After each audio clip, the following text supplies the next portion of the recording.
Do you know that your environment determines the kind of color, the type of paint you use on the external of your building? People just buy paint. I want to paint my building, and you just buy any paint to paint the external of your building. Now, there are paints you use for rain-prone areas.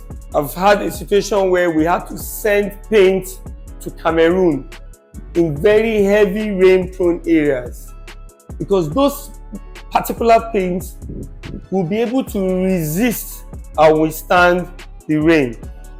Now, there are some other paints you use to where you have heavy sun, like the Sahara areas where you have harsh sun, northern areas, harsh sun.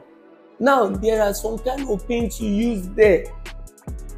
Listen, for you to be able to understand, because sometimes you might have bought some particular paint or you bought some particular colors, and before you knew what was happening, 2 months it has faded, 3 months it has faded. Sometimes it might not be that the brand of paint or that particular quality of paint was bad.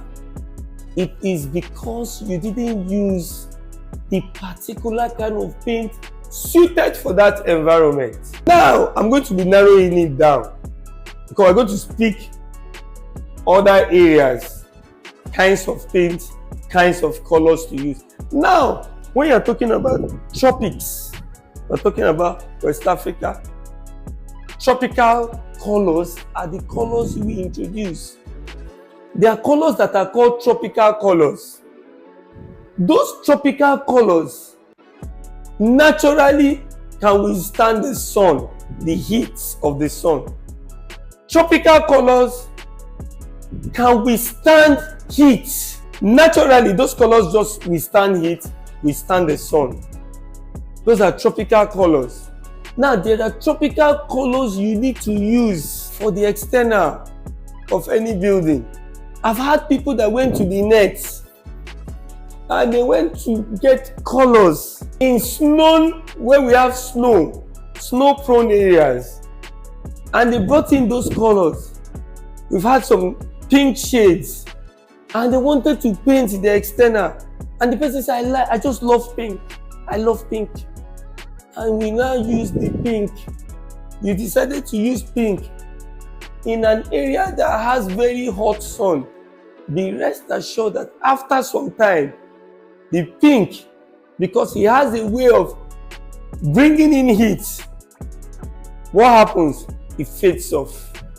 And a very beautiful pink building is now looking pale. Now, in a tropical area, which is my center of discussion today, you must go for those tropical colors like Siberian brown, rustic browns, or you're talking of nude creams, colors that can withstand heat. Now, in these colors, there are some types of paint you still have to use. Of late now, I've been seeing a lot of grays, a lot of light grays, ash colors in tropical areas. Good, but if you are using a particular kind of paint on grays, 3 months too much, it fades off. Why?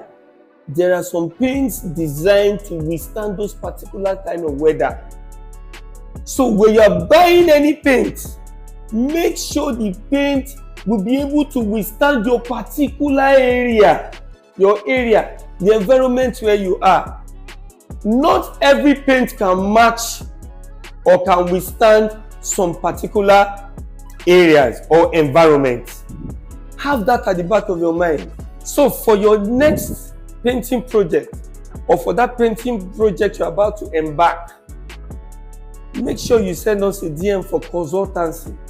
We come in there, or we can even look at your environment and know what kind of paint best suits that your particular project. So send us a DM and we'll be right there waiting for you. Stylox Paint with a finished work.